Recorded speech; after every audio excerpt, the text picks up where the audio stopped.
Oke, video kita kali ini akan melanjutkan penjelasan saya sebelumnya tentang bagaimana untuk menulis sebuah artikel di dalam sebuah jurnal ilmiah.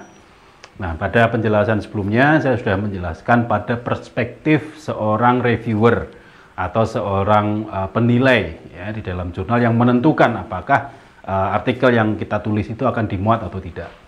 Nah, sekarang kita akan membahas tentang bagaimana dengan perspektif kita ya sebagai seorang penulis. Jadi kita harus tahu ya reviewer itu ekspektasinya seperti apa. Nah, kemudian bagaimana kita menyikapi ekspektasi reviewer itu. Nah, tapi sebelumnya tentu saja saya akan menjelaskan terkait dengan secara singkat ya.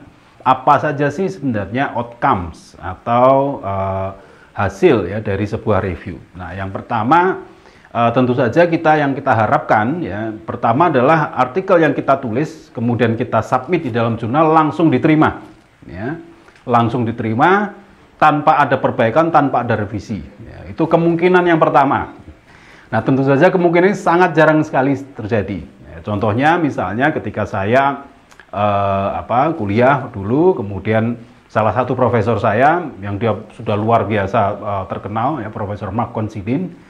Dia sudah menulis banyak buku, sudah sangat diakui secara internasional. Nah, ketika saya menulis artikel dengan beliau, sama saja ya. Padahal beliau itu penulis pertama, saya hanya membantu menyiapkan beberapa data dan analisis. Yang banyak berkontribusi adalah profesor saya tersebut. Itu pun ternyata masih harus melakukan revisi. Ya, apalagi mungkin apalagi saya ya khususnya. Jadi itu kemungkinan yang pertama adalah diterima tanpa revisi, tapi itu sangat-sangat jarang terjadi. Kemungkinan yang kedua tentu saja kita diterima, akan tetapi kita diminta untuk melakukan revisi dan perbaikan-perbaikan. Nah, sebenarnya ketika responnya seperti itu sebenarnya kemungkinan besar artikel kita itu sebenarnya sudah bisa masuk dan layak sebenarnya untuk diterbitkan di jurnal sasaran kita tersebut. Ya. Nah, beberapa masukan-masukan yang berdasarkan pengalaman saya itu sangat luar biasa. Dan saya mungkin sangat belajar banyak dari masukan-masukan atau saran-saran koreksi ya, yang diberikan oleh reviewer kepada saya. Nah, saran-saran koreksi itu bisa bersifat substantif ya, misalnya teorinya kurang kuat, atau misalnya datanya perlu ditambah, atau misalnya analisisnya mungkin perlu dipertajam dan sebagainya, atau mungkin update informasi terbaru ya tentang isu tersebut yang mungkin saya tidak ketahui dan tidak saya tuliskan. Nah, itu biasanya memberi masukan pada kita sehingga kita diharapkan untuk cepat ya, segera merevisi, jangan sampai lama 1-2 bulan, mungkin kita bisa segera lakukan dalam 1-2 minggu ya, secepat mungkin itu diselesaikan dengan kualitas yang baik. Nah, kemungkinan yang ketiga adalah kita harus melakukan revisi major. Jadi banyak sekali yang harus kita perbaiki. Nah, ini mungkin ya kalau kita membaca hasil reviewnya saja itu mungkin agak sedikit menyakitkan ya, karena mungkin kritiknya agak pedas dan sebagainya. Tapi sebenarnya itu tadi masukan-masukan tadi meskipun itu agak sedikit keras dan sebagainya, itu sebenarnya adalah input bagi kita untuk memperbaiki kualitas tulisan kita. Nah, sebenarnya apapun jenis revisi yang diminta, apakah minor atau major, itu dua-duanya harus kita follow up. Nah, kendalanya kalau revisi kita itu major misalnya, waktu yang kita butuhkan untuk melakukan perbaikan itu mungkin akan sangat lama dan itu mungkin melewati deadline yang sudah ditetapkan oleh jurnal tersebut sehingga kita gagal untuk diterbitkan. Tapi meskipun kalau revisi kita itu major, akan tetapi kita antusias dan intens dalam mengerjakan revisi dan sebelum deadline kita sudah bisa menyelesaikan, itu kemungkinan juga akan bisa diterima. Nah, kemudian rejection ya, rejection itu benar-benar ditolak ya. Jadi mungkin standar kualitas datanya, kemudian standar analisisnya itu tidak memenuhi kualifikasi yang diminta oleh jurnal itu, ya dia tidak meminta revisi, tidak minta memperbaiki, ya ditolak saja. Nah, itu adalah kemungkinannya. Jadi pertama diterima tanpa syarat, ya itu jarang sekali. Kemudian revisi minor, revisi major, dan rejection. Nah, jujur saja pengalaman secara pribadi, nomor 2 sampai nomor 3 itu pernah saya alami semua. Jadi disuruh revisi sedikit, ya, yang pertama itu tidak pernah saya mengalami bahwa langsung diterima tanpa revisi, itu saya tidak pernah. Nah, yang kedua saya pernah, ya, minor, major saya juga pernah mengalami, dan rejection itu bahkan yang paling sering saya alami. Sehingga jangan khawatir bahwa keempat kemungkinan itu mungkin terjadi, dan yang paling besar kemungkinannya itu adalah nomor 2 dan nomor 3. Ya, kemungkinan nomor 4 totally rejection itu mungkin kita salah ya dalam memilih jurnal, karena kita tahu kualitas kita mungkin tidak memenuhi kualifikasi yang diminta oleh jurnal tersebut, tapi kita memaksakan diri, maka kemungkinan keempat itu yang terjadi. Oke, nah sekarang apa sih kuncinya sebuah tulisan atau sebuah artikel ilmiah yang baik? Ya, kuncinya cuma satu kata, yaitu structure. Ya. Structure itu yang seperti dalam video sebelumnya sudah saya jelaskan, itu adalah kerangka berpikir yang runtut, ya, yang runut, sistematis secara ilmiah. Itu yang dinamakan dengan structure. Nah, untuk membuat tulisannya memilih structure yang baik itu paling tidak ada 7 komponen. Ya.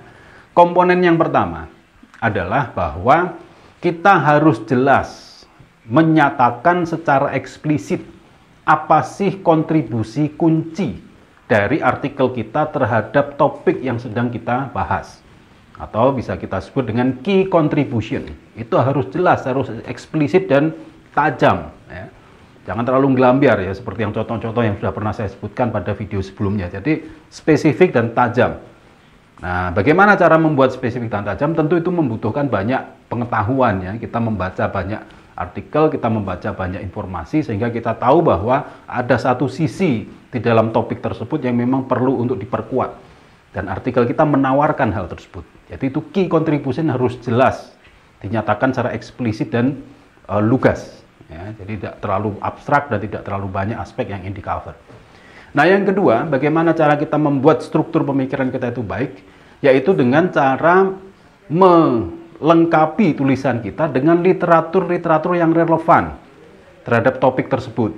Ya. Jadi kita harus paham betul apa sih yang sudah didiskusikan oleh orang di luar sana, bahkan di seluruh dunia tentang masalah ini. Kita harus tahu betul apa saja yang sudah mereka simpulkan, apa saja yang sudah mereka temukan, apa saja yang sudah mereka rekomendasikan tentang isu tersebut. Nah, kalau kita tidak mencukupi pengetahuan kita dengan informasi-informasi tersebut, maka key contribution yang merupakan syarat utama dan pertama tadi itu tidak bisa kita rumuskan secara baik. Sehingga memang dalam menulis, syarat yang paling utama adalah membaca. Jadi tidak mungkin kita bisa menulis dengan baik kalau kita tidak banyak membaca. Jadi cara membaca itu yaitu tadi kita cari topik-topik atau artikel-artikel pada jurnal-jurnal yang bereputasi, apa yang sudah mereka tulis, apa yang sudah mereka rumuskan, apa sisi yang belum banyak dibahas, dan kita bisa masuk pada sisi tersebut. Nah, yang ketiga adalah terkait dengan apa yang disebut ya dari berbagai macam sumber itu dinamakan dengan take home message. Ya, take home message itu adalah pesan yang memang benar-benar kunci atau main message ya dari artikel kita. Dan main message itu terjelaskan ya, secara konsisten mulai dari judul, abstrak, pendahuluan, data, analisis sampai kesimpulan. Itu tulang punggungnya harus jelas. Ya. Rangka dasarnya itu harus benar-benar konsisten. Jadi tidak boleh berbelok-belok. Kita misalnya dalam melakukan discussion itu kemudian berkembang pada membahas isu-isu yang lebih luas, silahkan.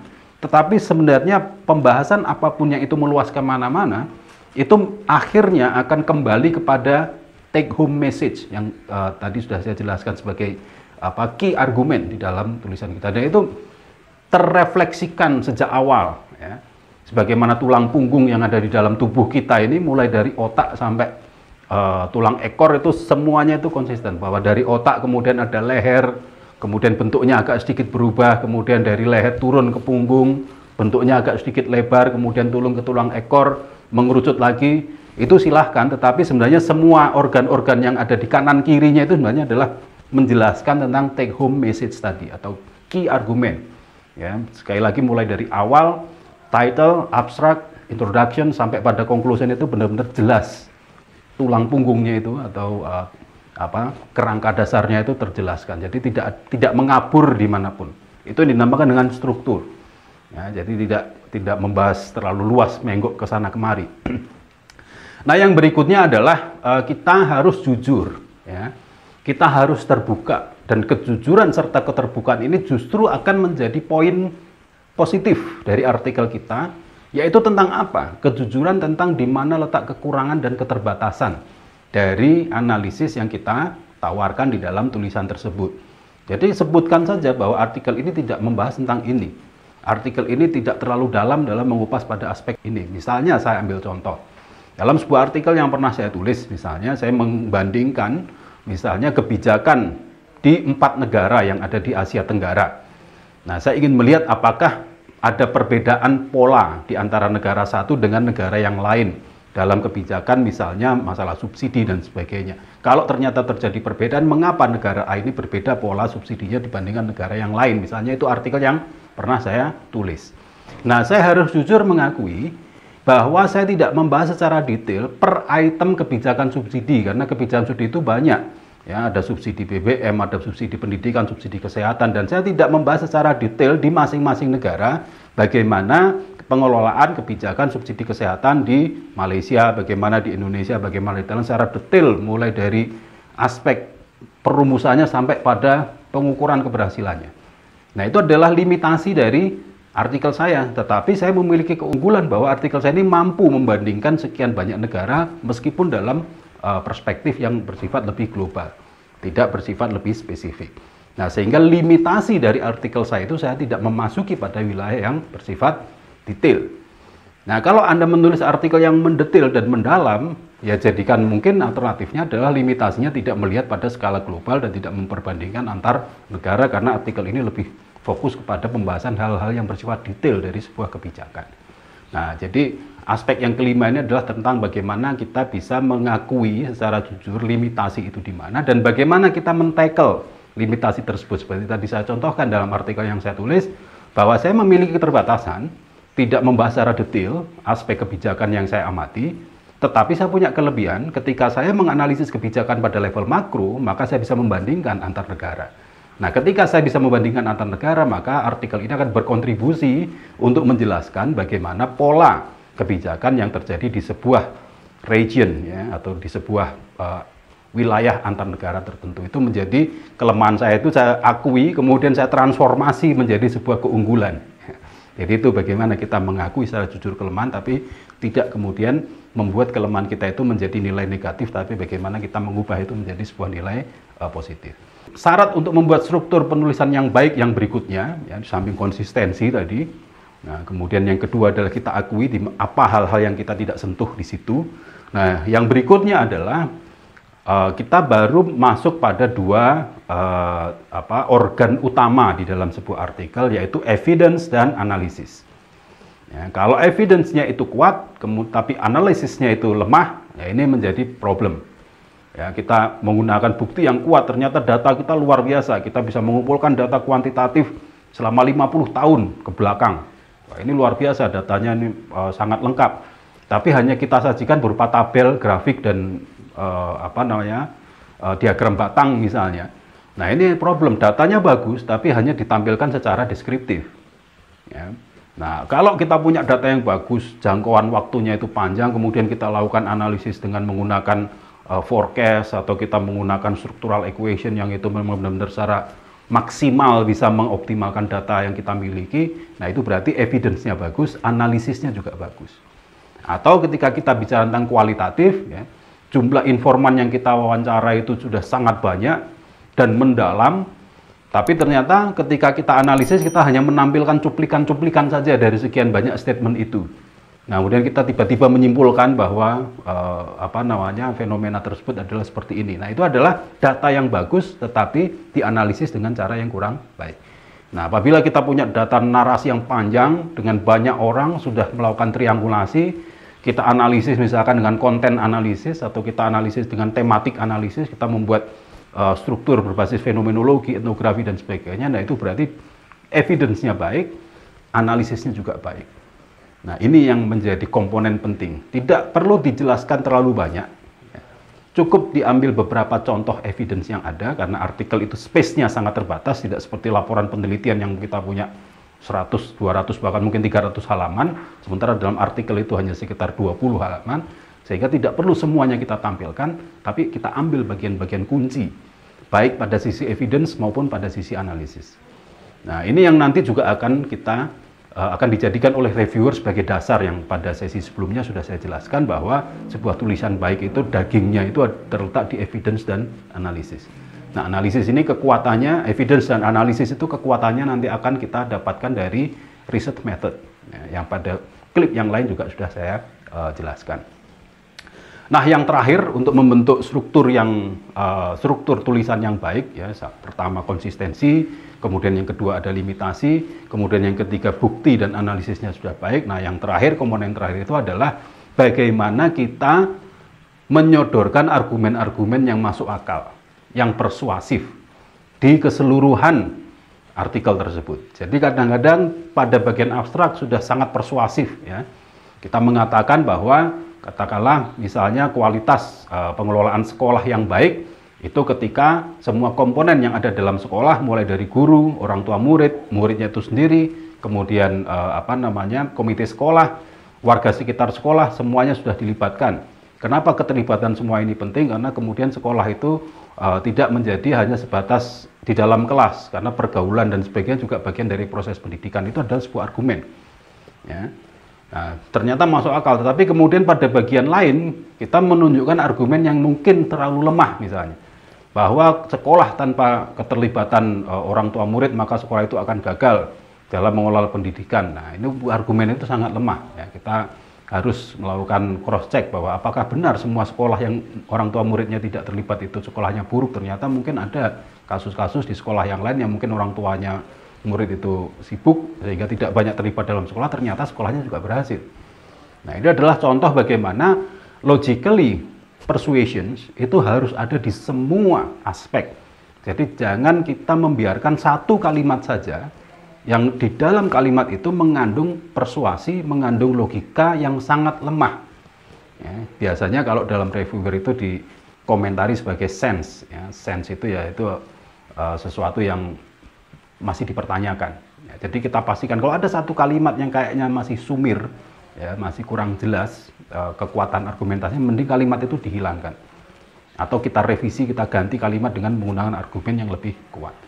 Nah, itulah 7 ya, atau 6 syarat untuk membuat sebuah struktur yang baik. Nah, tentu saja itu seperti tadi saya pada video yang sebelumnya sudah saya jelaskan, kuncinya itu nanti bisa dijelaskan semuanya itu dalam abstrak. Nah, jadi abstrak itu adalah tester. Nah, kalau Anda sebelum nonton film ya di bioskop itu tentu ada iklannya ya. Nah, iklan itu menarik dan menggambarkan apa yang ada di dalam film. Nah, abstrak itu adalah iklan atau teaser ya atau thriller ya dari sebuah film. Itu ada di abstrak. Jadi harus menarik, tetapi juga jangan menipu ya. Kadang-kadang ada menarik tapi isinya ternyata tidak semenarik yang ada di thrillernya. Jadi dia menarik tapi benar-benar menggambarkan apa yang ada di dalam isinya itu.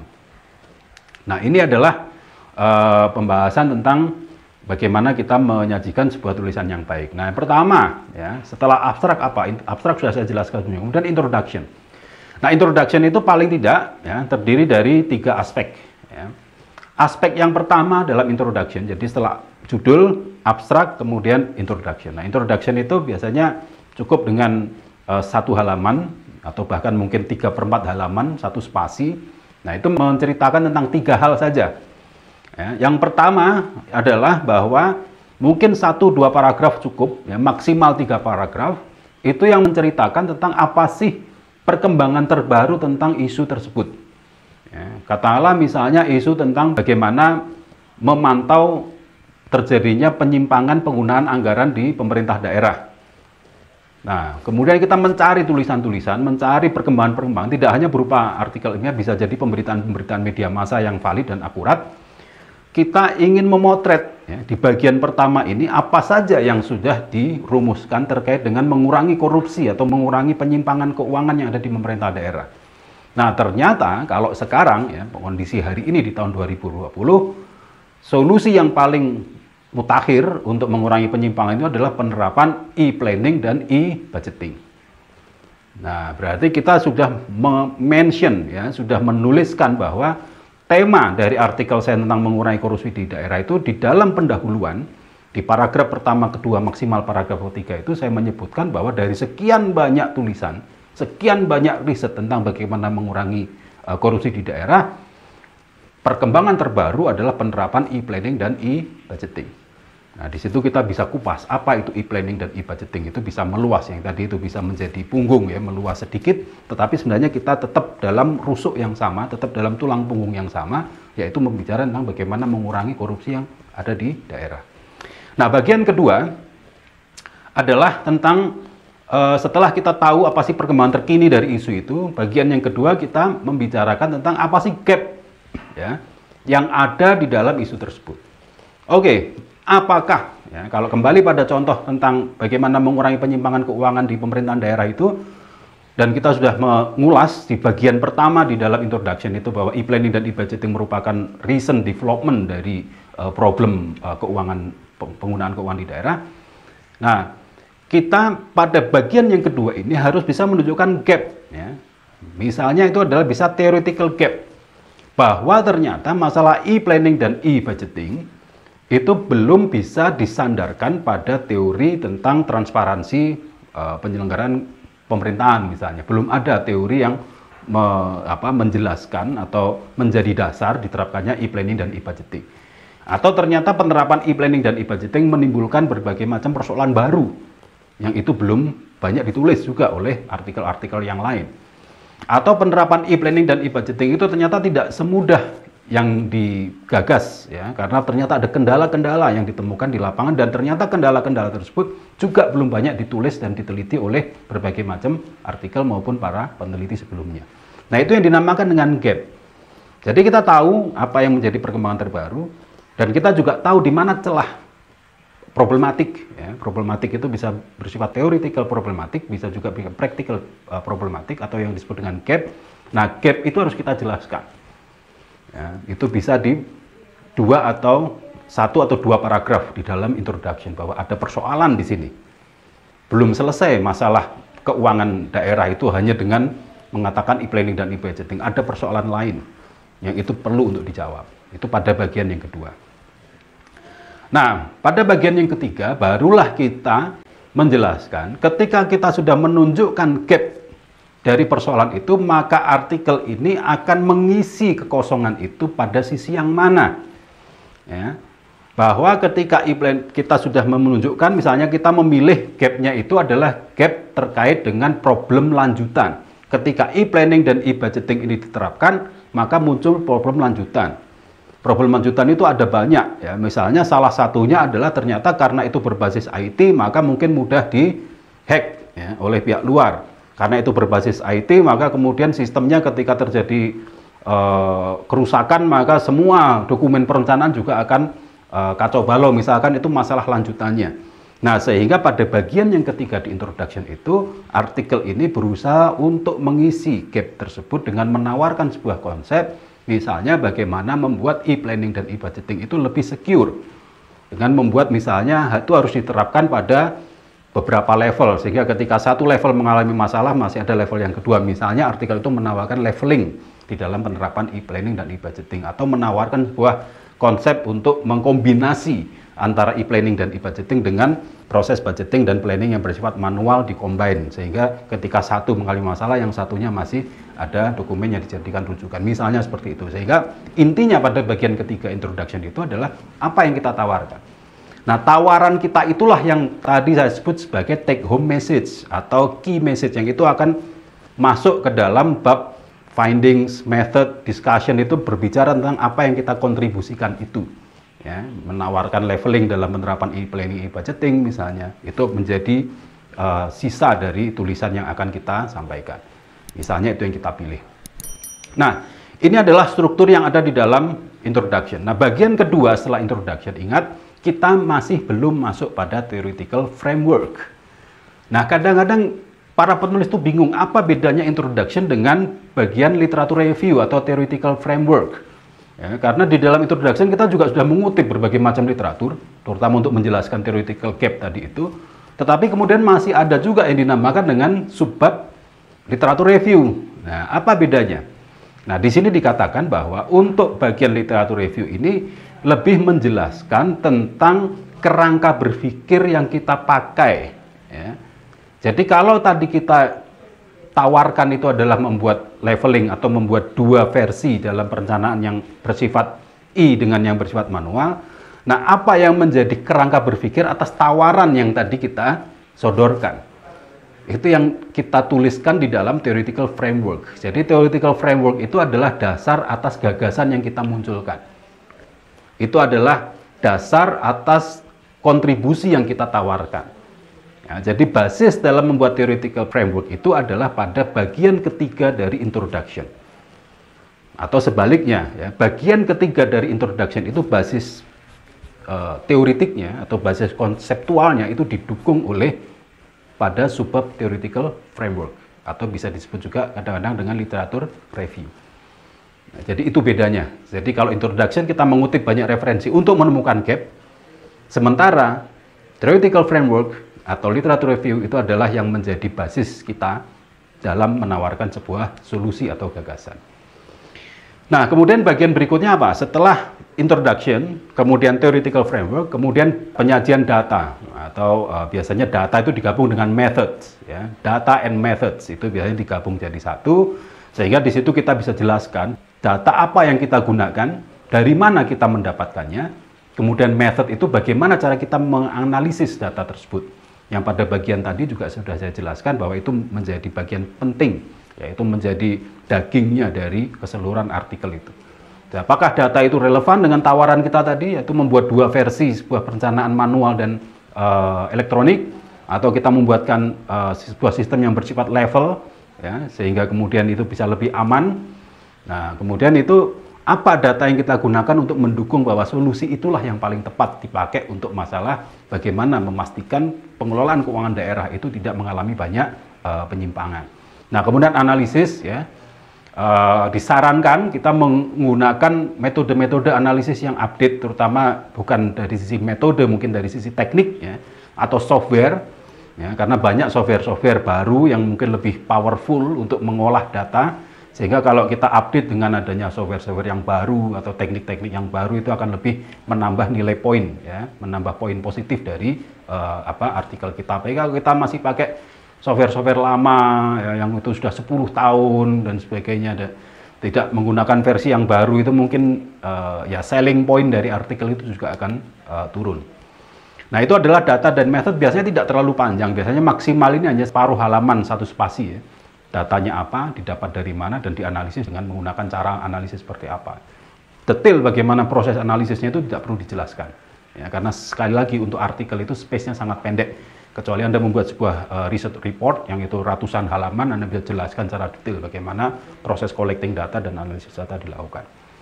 Nah, kemudian pada bagian berikutnya, ya, jadi bagian berapa? Satu itu title, kemudian dua abstrak, introduction sudah saya jelaskan, literatur review sudah saya jelaskan, data and method sudah saya jelaskan. Bagian keenam itu adalah results. Nah, results ini berarti kita menyajikan bukan data mentah, tapi yang kita sajikan adalah data hasil analisis yang kita lakukan dalam penelitian tersebut. Kalau kita melakukan analisis korelasional misalnya, maka ditunjukkan di bagian keenam ini bagaimana pola korelasi di antara variabel tersebut. Kalau kita menggunakan misalnya analisis tema, misalkan tema-tema apa yang kita dapatkan di dalam penelitian tersebut, dan bagaimana tema-tema itu kita rumuskan. Kalau kita misalnya menggunakan analisis yang bersifat lebih mix, ya, tercampur, ya, bagaimana percampuran antara kuantitatif dan kualitatif itu menghasilkan sebuah argumen, misalkan, sehingga argumen-argumen hasil dari analisis itu itulah yang ditampilkan pada sub bagian yang disebut dengan results. Nah, results ini berbeda dengan discussion. Jadi bagian berikutnya adalah discussion atau pembahasan. Kadang-kadang ada juga yang menggunakan strategi menggabungkan antara results dan discussion. Nah, tetapi akan lebih baik kalau results dan discussion itu dipisah atau disendirikan. Ya, pembahasan dengan hasil itu disendirikan. Karena orang ingin tahu apa sih yang dihasilkan dari penelitian ini dan bagaimana kontekstualisasi penelitian ini dalam diskusi teoritik yang lebih luas. Nah, discussion itu adalah mengkontekstualisasikan results yang tadi sudah kita dapatkan dalam perbincangan teoritik yang lebih luas. Jadi temuan-temuan kita tadi, bahwa argumen kita yang mengatakan bahwa leveling dalam pelaksanaan e-planning dan e-budgeting itu harus dilakukan, nah itu dikembalikan lagi dalam discussion, flashback lagi kepada literatur review yang tadi sudah saya jelaskan, flashback lagi ke dalam introduction, bahwa diskusi soal leveling ini belum banyak dikaji, dan kalau ini tidak dikaji, maka studi tentang membersihkan pemerintah daerah dari penyimpangan pengelolaan keuangan itu akan sangat timpang. Bagian terakhir setelah discussion, jadi discussion sekali lagi itu adalah bagaimana kita bisa memastikan bahwa apa yang kita temukan itu relevan dan berkontribusi dalam diskusi tentang topik itu yang lebih luas. Nah, terakhir adalah conclusion. Nah, conclusion ini ada 3 aspek ya. Yang pertama itu adalah mensummary, kesimpulan, jadi meringkas lagi. Ya, hampir mirip dengan abstrak tadi. Jadi meringkas lagi apa temuan kita dan apa kontribusi dari temuan itu terhadap topik yang kita teliti. Bagian yang kedua, mengulangi lagi, menyebutkan apa sih yang kurang, apa sih limitasi dari artikel ini, apa sih kekurangan dari riset ini. Itu terletak di conclusion, ya, setelah summary. Jadi bagian pertama summary, bagian yang kedua adalah limitation. Nah, bagian yang ketiga, ini rekomendasi untuk peneliti berikutnya. Jadi menyarankan pada peneliti berikutnya, apa yang perlu untuk dikaji dalam konteks topik tersebut. Nah, sehingga ingat ya, conclusion itu bukan hanya ringkasan hasil penelitian atau ringkasan dari keseluruhan artikel, tapi conclusion terdiri dari 3 aspek. Pertama adalah summary, kedua adalah limitation, dan yang ketiga adalah recommendation. Nah, itulah keseluruhan struktur di dalam sebuah artikel. Nah, kalau kita sudah bisa menuliskan gagasan kita dalam struktur tersebut, sudah memenuhi minimal standar format sebuah artikel ilmiah, dan kalau substansi yang ada di dalamnya baik, saya yakin dan mudah-mudahan apa yang kita tulis, apa yang kita pikirkan, apa yang kita karyakan, itu bisa berkontribusi pada pengembangan ilmu pengetahuan yang lebih luas. Saya kira demikian, terima kasih dan sampai jumpa.